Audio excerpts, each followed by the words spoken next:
Accessing peace. Existing without violence, with the ability to calmly resolve conflict. Downloading love. An overwhelming, deep, positive affection towards others. Activating liberty. Living your life as you see fit without infringing on the lives of others.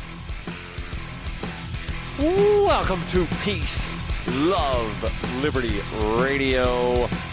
Online at fppradio.com. I am your host, Darryl W. Perry, the Liberty Penguin, the Wombat, the uncut cocaine of libertarianism. And it's that day that I answer your questions, or at least I would answer your questions today, but I have none. Which means it's kind of a wild card, right? Which, really, it's always kind of up to me what I talk about. But, again, as I've mentioned previously, I like trying to have a format to where on Mondays we discuss more the self-help stuff. It's kind of Darryl's therapy session where I have a bunch of different therapists that don't really interact a lot, which that's fine. That's fine. You don't have to interact as much as, I think people should interact. That's fine. You can, sit on the receiving end and listen to what I'm saying. That's completely okay. But on Fridays, I like to do an Ask Me Anything. And I put up a couple of I don't know if thread is the right word, but I do make a post on Twitter. I make posts in multiple places on Facebook. And, of course, all of those posts direct people to the anonymous, if you want it to be, contact form.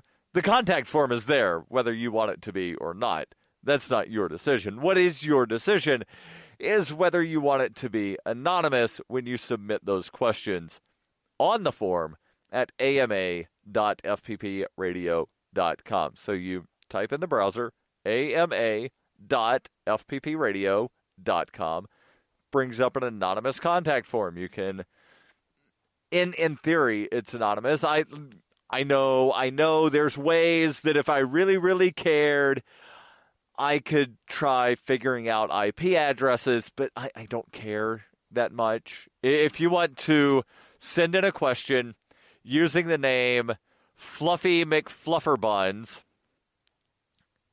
and I just made that up, and now I'm thinking of a couple of people that might actually wind up sending me an email using that name, and you want to make up an email address of Fluffy McFlufferbuns at fluffymcflufferbuns.com, you could do that, and I'm not going to know who it is, and I'm not going to try researching of, well, the IP address shows that it came from here, and that's definitely a VPN, and I'm not going to dig in, so you can keep your anonymity if you want it.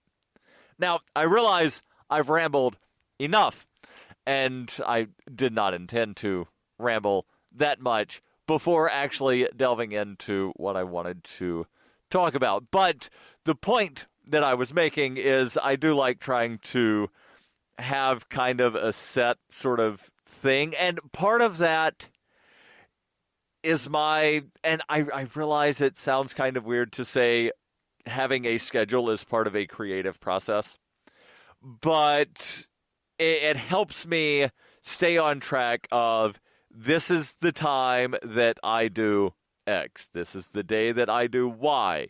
Oh, it's now time for me to go do this. And now, if I didn't enjoy doing the things that I sort of schedule for myself, I would not do them.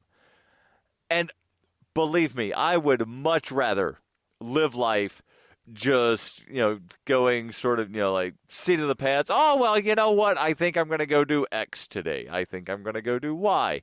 And that's one of the things that I really enjoyed when I worked for an airline, having that flexibility to where, I knew, I work Wednesday through, or actually, I think the schedule that I preferred was Thursday through Monday with Tuesday, Wednesday off. If I had that four 10-hour shifts, then I liked working like Friday through Monday or Thursday through Sunday. And I know it sounds really weird. Like, who wouldn't want weekends off? I didn't care because I liked to travel on my days off. And, well, when you're working for an airline and you get free flights, space available, there's not really a lot of space available on the weekends. So, fly during the week, lots of empty seats, or at least there were when I first started, and then, things started changing, smaller planes, fewer routes, blah-de-da, and a lot of that had to do with, the economic downturn, but that's neither here nor there. The point was I had more flexibility of, you know what? I think I'm just going to fly to, roll the dice. Oh, there's a bunch of empty seats here. I'll go there. Sort of, seat of the pants, spur of the moment sort of thing. And I really enjoyed doing that. But at the same time, I also like having kind of a set sort of thing because then it does allow direction.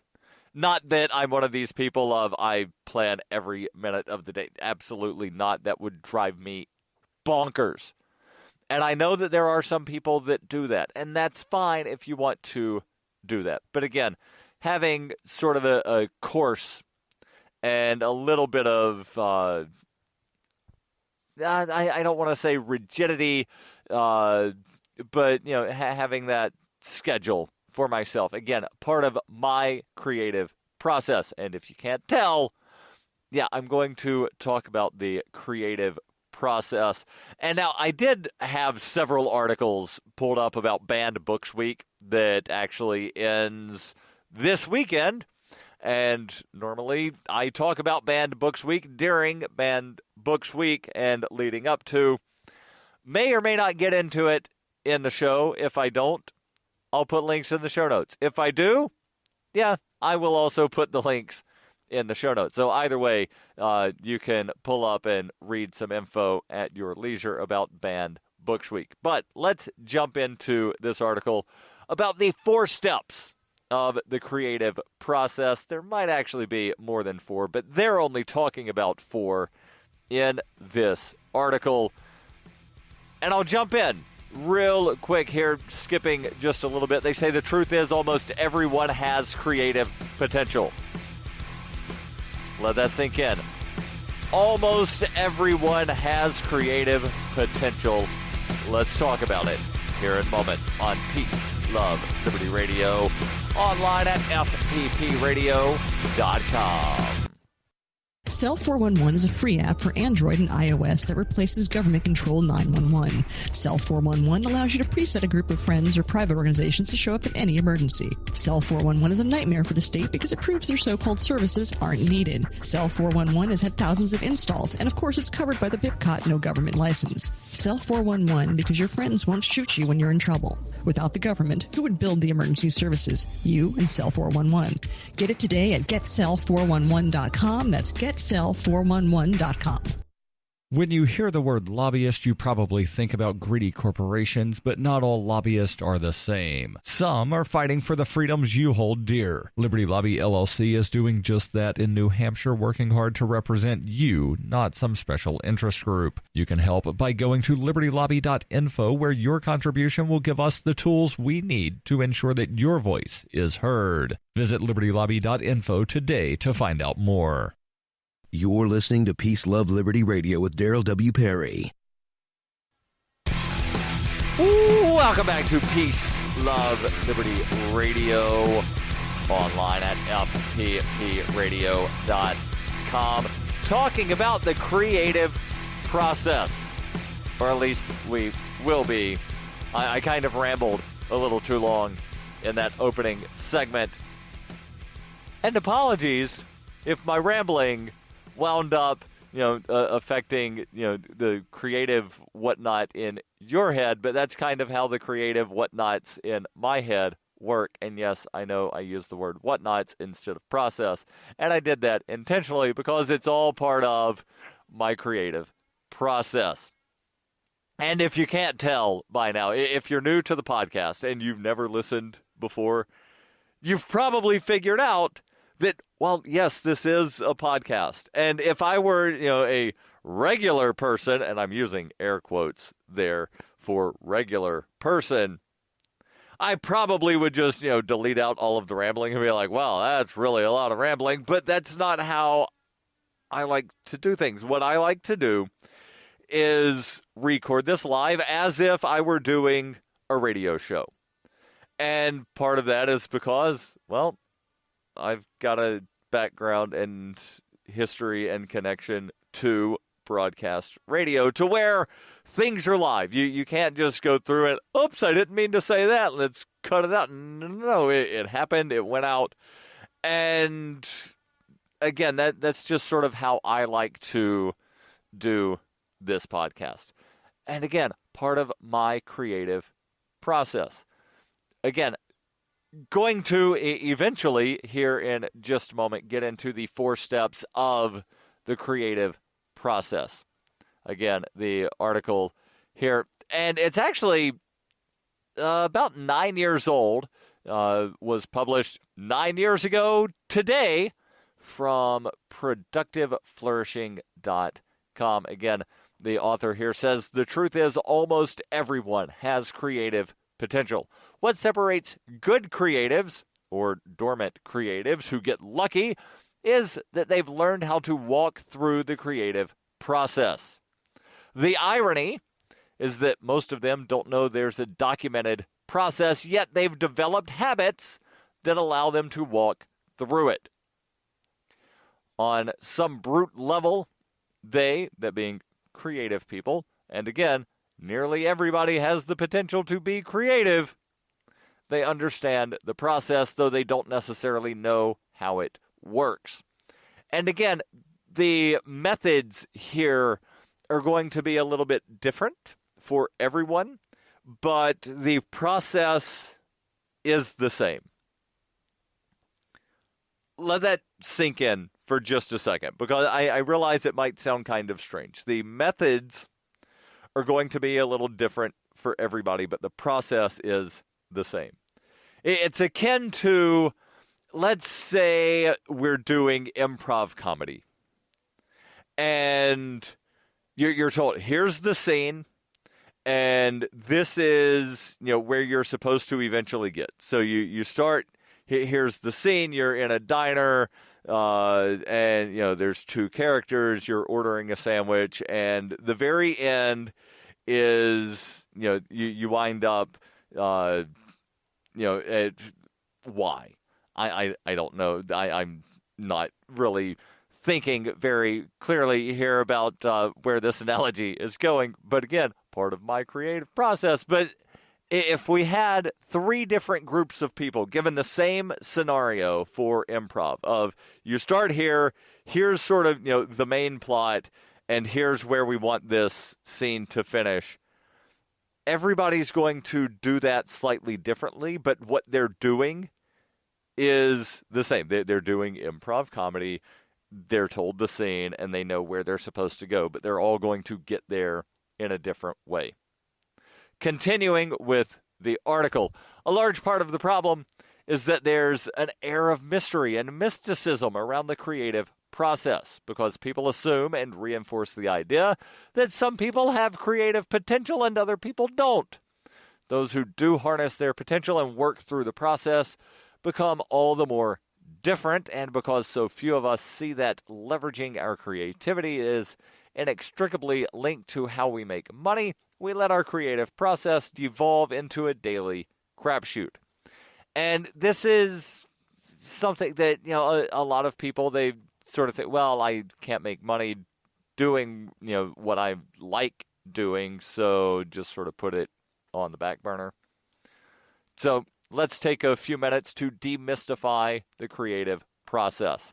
And again, there are 4 steps of the creative process.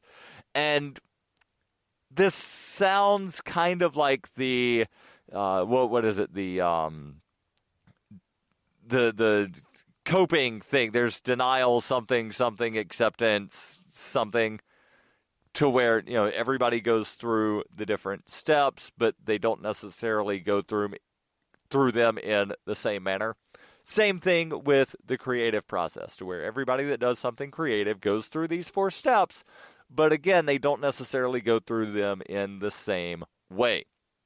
And really, if everybody went through the creative process in the same way, would it really be a creative process? Because would there be creativity? And this really gets into a question about free will, and I'm not intending to go there, just rather pointing out that things would be rather boring if everybody created the same thing and nobody created anything differently, because then it wouldn't really be creating something. It would just be duplicating the one thing that already exists.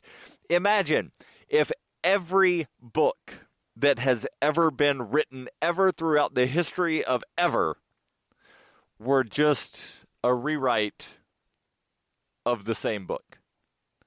If Romeo and Juliet had been rewritten 5,000 times to where it was basically the same story, would it really be considered a classic book? And that's something that you need to answer for yourself, but I certainly don't think it would be. And I really don't think that Romeo and Juliet as a book is good literature, but as a play, completely different. And, well, that's really how Shakespeare was intended to be. It was not intended to be, you sit down and read Shakespeare. No. It was intended you go to the theater and you see Shakespeare's plays performed by a cast of characters.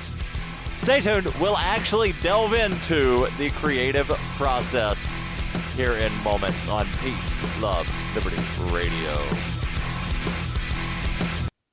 Are you tired of governments murdering people around the world? Stop using their money. There is an alternative. Bitcoin is a stateless, free market, non-political currency. Bitcoin cannot be inflated or controlled by any government. By using their money, you are helping the state. Stop doing it. You have an incredible alternative available now. Learn it, use it, spread it. Get started with Bitcoin at weusecoins.com. That's weusecoins.com. Born into a devastating world and raised among the crowd, the Cloudwalker assumes a new identity and begins the unrelenting quest for truth. In this epic journey, he discovers dark secrets about aspects of his previous life that he once trusted. Through the Journal of the Cloudwalker, he shares both the traumatic hardships and the eternal beauties of his experiences. Fueled in the beginning by his unsettling thoughts and emotions, he learns how to find peace with everything he has woken up to. Dear Society by the Cloudwalker is available from Amazon.com and all major bookstores. You're listening to Peace, Love, Liberty Radio, online at fppradio.com. Hey, welcome back to Peace, Love, Liberty Radio. Before we delve into the creative process, let's delve into the world of finance for just a very brief moment. Because maybe you don't want to have a 401k. Maybe you don't want to have an IRA. Maybe you want to manage your finances yourself, specifically your retirement. And you want something that's going to be that hedge against inflation. And you want something that's been around for a while and, it's kind of a trusted hedge. Well, you're in luck, because there are a few things that have been around for millennia that people have used to be that hedge against inflation, talking about precious metals, specifically gold and silver. But maybe you want to get your hands on some platinum and palladium.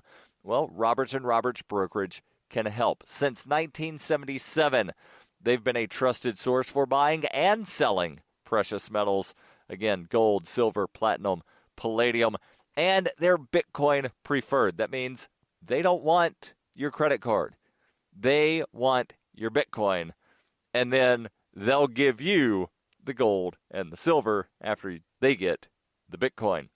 And because they are Bitcoin preferred, they've actually eliminated the minimum purchase amount for all orders paid in the digital currency. So call Roberts & Roberts Brokerage today for knowledgeable advice on buying and selling precious metals and a forward-thinking approach to new technologies. 800-874-9760. That's 800-874-9760. Or visit online at rrbi.co.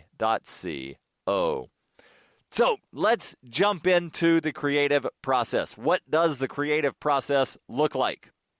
First step, preparation. Second step, incubation. Third step, illumination. Fourth step, implementation. Now let's go through these a little bit more instead of just me telling you what the steps are. Again, first step, preparation. This is what most people call work. A writer, for example, prepares by writing, reading, revising earlier works. Musicians play scales, chords, songs. Painters mess with paints. They visit art galleries. Entrepreneurs research problems that need to be solved. Programmers program. They play with code. In each example, the creative is going through relatively mundane processes. The author here says, the reason I say most people call this phase work is that these processes may or may not be inherently enjoyable. They're also fairly mundane and tedious, but the creative has learned that this process is necessary to plant the seeds that lead to incubation. This would be the mystical process, if there were one, because you often don't know that you're incubating an idea, or if you do know you're working on one, you don't know when it's going to come out. It's during this phase that your conscious and subconscious minds are working on the idea, making new connections, separating out unnecessary ideas, and grabbing for other ideas. And I've actually got a project that I'm working on right now that for a while had been kind of in that incubation phase, and I don't really recall there being a preparation phase, and that's one of the really sort of interesting aspects about this first phase, that preparation phase, to where you're doing, your work stuff, but that doesn't necessarily mean, well, I've got to go do this before I can do this. Well, no, you're just doing, the things that you do as part of, your grander creative process, not necessarily for a specific project, but as part of just the grander thing. And then you start working on the idea. And the way I work on ideas is I just have recurring thoughts. And I realize that sounds rather strange, right? Hey, this would be something neat to work on. And then don't really think anything of it. And then a little while later, hey, that thing. You need to do that thing. You should really do that thing. And then you start working out sort of the concept of how you want that thing to wind up going. Continuing discussion here on the incubation phase. This is the phase that most people mess up the most with distractions and the hustle and bustle of their daily lives. Modern life, with its many beeps, buzzes, and distractions, has the strong tendency to grab the attention of both our conscious and our subconscious and even our unconscious mind. And as a result, the creative process stops and is instead replaced by more immediate concerns. However, from this phase comes illumination. This is the eureka moment that many of us spend our days questing after. When it hits, the creative urge is so incredibly strong that we lose track of what else is happening. The driving impulse is to get whatever is going on in our heads down into whatever medium it's intended for. The most frustrating thing, the author says, for me, is that the illumination moment happens at the most inopportune times. They invariably happen when I'm in the shower, when I'm driving, when I'm working out, or when I'm sitting in a mind-numbing meeting that I can't get out of. Of course, the bad part is, as I said above, the impulse is to get the idea out as soon as possible, so it's not at all uncommon. The author here says, for me to stop showering, driving, or working out and run to the nearest notepad, and in meetings, I start purging immediately anyway. And now we get to implementation. And this is the part that definitely varies for everyone who is creative. Stay tuned. There's more here on Peace, Love, Liberty Radio, online at fppradio.com. In 1999, Darryl W. Perry began a search for traditional values, which led him down a path to the ideas of liberty. He tells the story in A Rebel's Journey, My Path to Liberty. Of the book, Dr. Brian Sovereign says, sometimes it's funny, and sometimes I think it's crazy, but it's always authentic. Find A Rebel's Journey, My Path to Liberty by Darryl W. Perry on Facebook, read reviews on Amazon, ask for A Rebel's Journey wherever books are sold, or visit arebelsjourney.com. It is the year 91,001 BCE. Witness humanity's origins in Hyperchronius, a classic role-playing game for Windows PCs, with a story like no other game before. The liberty-oriented experience that is not to be missed. Go to ZOG.Ninja to get your copy of Hyperchronius today. Use the code FPP to get $1 off. Hyperchronius, ZOG.Ninja, code FPP. This is Jeremy Scott, host of Dark 30. You're listening to Peace, Love, Liberty Radio with Darryl W. Perry. Implementation. That's when you actually wind up making the thing that you've been preparing and incubating and illuminating. Implementation. This is the phase. This is the one in which the idea you've been preparing and incubating sees the light of day. It's when that written piece comes out, when the song flows, when that canvas reveals its painting, and so on. It's also when a good creative starts to evaluate the idea and determine whether it's good or bad, but only after they have enough to see where it's going. The author says, most of the creatives I know or work with get really frustrated with others during this phase. Other people only see the creation at the end, and they don't recognize or care much about the process that generated the idea. This is especially true with some supervisors and bosses who expect the end product on a certain schedule, even though the creative process does not necessarily work that way. Creatives know that for every good idea, there are at least a few that don't work out, but they can't know ahead of time what's going to work and what's not. The creative process begins with work and ends with work. The takeaway point here is that creativity is not just percolating and eureka, it's percolating and eureka sandwiches between work. Now, there's definitely more here to this article. And again, as always, the link will be in the show notes.